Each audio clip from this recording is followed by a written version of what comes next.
सबसे बड़ा जो बालक हुआ उसका नाम राम रखा, जो दूसरा हुआ उसका नाम भरत रखा, तीसरे नंबर पे जो पुत्र हुआ उसका नाम लक्ष्मण, और जो तीसरा हुआ उसका शत्रुघ्न रखा। ऐसे 4 सुंदर पुत्र हुए। समय बड़ा, मैया जानकी से राम जी का विवाह हुआ, वनवास हुआ, और सुखदेव जी महाराज ऐसे ही कथा सुनाते हुए विश्राम कर रहे हैं।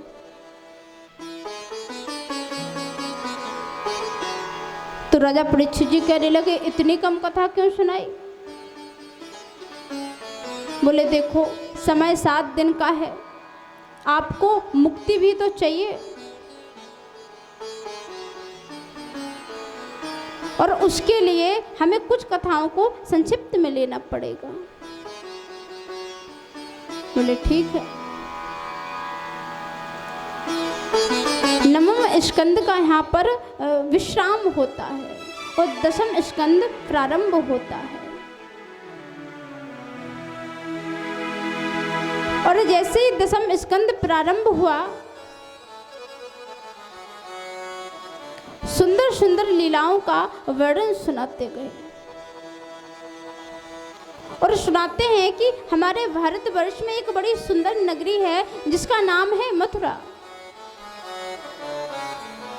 और इसका नाम मथुरा क्यों पड़ा? इस क्षेत्र में यादव ही यादव रहते हैं, यदुवंशी रहते हैं, इधर ग्वाले रहते हैं। इस क्षेत्र में गाय को पूजा जाता है, ये ऐसा क्षेत्र है। और उधर के राजा हैं उग्रसेन, और उनकी पत्नी का नाम है पवन रेखा। एक दिन बगीचे में पवन रेखा बैठी हुई थी। एक कालनेमी नाम का राक्षस आया। ये अपना रूप बदल कर आया, जो उग्रसेन के रूप में आया। पवन रेखा के साथ रति की। गर्भ धारण जब हुआ तब पवन रेखा को पता चला कि हमारे साथ छल हुआ है। पवन रेखा श्राप देने लगी। कालनेमी सामने खड़ा है। कालनेमी ने कहा, आपके गर्भ से जो संतान उत्पन्न होगी ना, बड़ी बलवान होगी। मानो कि पवन रेखा को संतोष धरा दिया गया, और पवन रेखा के गर्भ से वही संतान उत्पन्न हुई जिसका नाम रखा कंस। बड़ा अत्याचारी है। इतना अत्याचार किया कि इसने अपने ही पिता उग्रसेन को जेल में डाल दिया। अब वैसे कंस का पिता तो है कालनेमी, लेकिन पालन पोषण की दृष्टि से देखा जाए तो उग्रसेन भी हुए। और एक चचेरी बहन है जिसका नाम है देवकी। जब समाज में एकदम ये हल्ला हो गया कि कंस बड़ा अत्याचारी है, तो अपने आप को सज्जन दिखाने के लिए ये देवकी का ब्याह किया अपने दोस्त जिसका मित्र था वसुदेव के साथ। सुंदर विवाह हुआ। आज इतना दयालु बन रहा है कि अपनी बहन को स्वयं विदा करने के लिए जा रहा है। अपनी बहन को मैं विदा करूंगा। अब देवताओं को लगा भैया गड़बड़ हो गया। यदि अच्छे से चलने लगा तो भगवान फिर अवतार नहीं लेंगे। और देवताओं को तो ये लगता है ना कि भगवान जल्दी से आ जाएं। अब मैं इस कष्ट से एकदम हार चुका हूँ, अब मुझसे ये कष्ट सहन नहीं हो रहा है। तो देवताओं ने आकाशवाणी कर दी कि हे मूर्ख कंस, तू जिस बहन को विदा करने के लिए जा रहा है ना, उसका 8वां जो गर्भ होगा ना, 8वीं संतान होगी, वो तुम्हारा काल बनकर आएगी। और जैसे ही सुना हमारा काल, और आपने देखा होगा कि जो अत्याचारी व्यक्ति होते हैं ना, वो मृत्यु से सबसे ज्यादा डरते हैं। एकदम से भयभीत हो गया। अभी तक तो सुंदर तरीके से विदा करने के लिए जा रहा था, अब तो देवकी मैया के केशों को पकड़ लिया और केशों को पकड़कर मारने का प्रयास कि जब मैं से मार दूंगा तो फिर 8वीं संतान होगी कहां। वसुदेव ने हाथ पकड़ लिया। अरे कंस, तू क्या कर रहा है? लोग क्या सोचेंगे, अपनी बहन को मार दिया। तू ऐसा कर, तुझे ज्यादा डर है ना, तू मुझे कारागार में डाल दे। हम सब कारागार में रहेंगे और हमारी जो संतान होगी, जो 8वीं संतान होगी, उसे मार देगा। अच्छा ठीक है।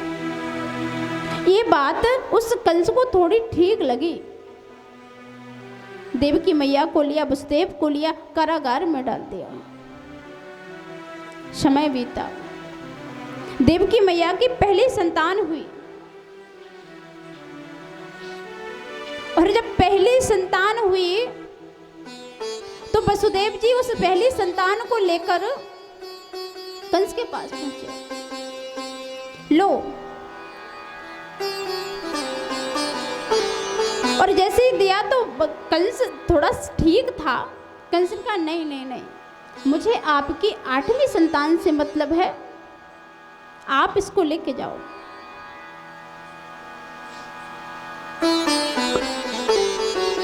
और जब ऐसा कहा ना, तो नारद जी को लगा फिर से सब कुछ ठीक चल रहा है, और ठीक चलता रहा तो फिर भगवान जन्म लेने वाले नहीं है। दौड़े दौड़े नारद जी आए, प्रणाम किया। बोले ये क्या किया तुमने? पहली संतान वापस करती? बोले हाँ, पहली संतान से हमें क्या मतलब, हमें तो 8वीं संतान से मतलब है ना, इसलिए वापस कर दिया।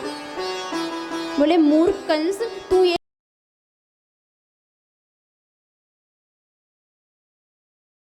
को पहला कर दिया जाए तो पहला भी तो 8वां हो सकता है ना। अरे इन देवताओं के चक्कर में मत आना, वो कुछ भी कह सकते हैं। और बेचारा मृत्यु से बड़ा डरता है, कोई रिस्क नहीं लेना चाहता है।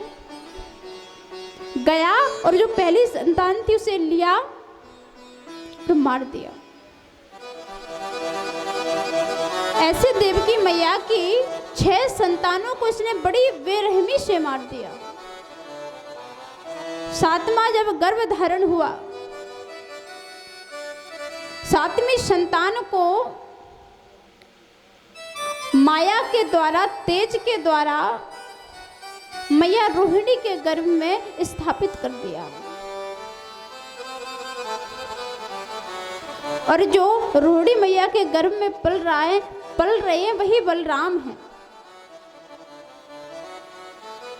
और जब 8वीं गर्भ धारण हुआ तो मैया देवकी के चेहरे पर एक अलग ही चमक आ गई, एक अलग ही सुंदरता बढ़ गई।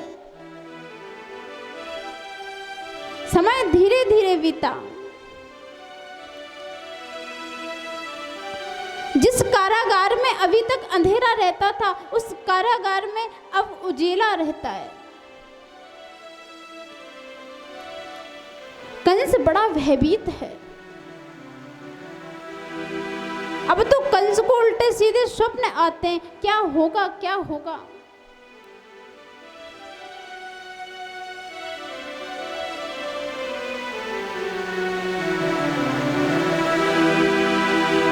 भादव पक्ष की अंधेरी रातें हैं,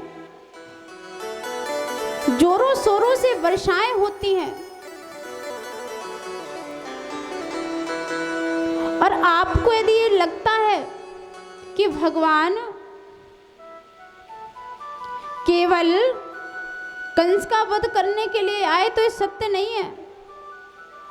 भगवान जिससे वादा करके गए थे उन सबके वादा को पूर्ण करने के लिए आ रहे हैं। भगवान ने गर्व को प्रणाम किया।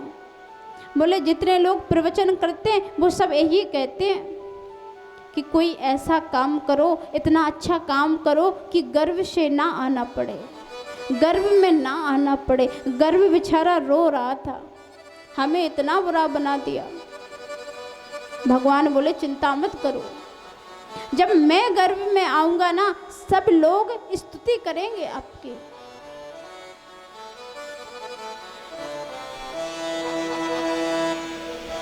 आज भगवान पहले तो विराट रूप में पधारे हैं और जैसे ही विराट रूप में भगवान आए,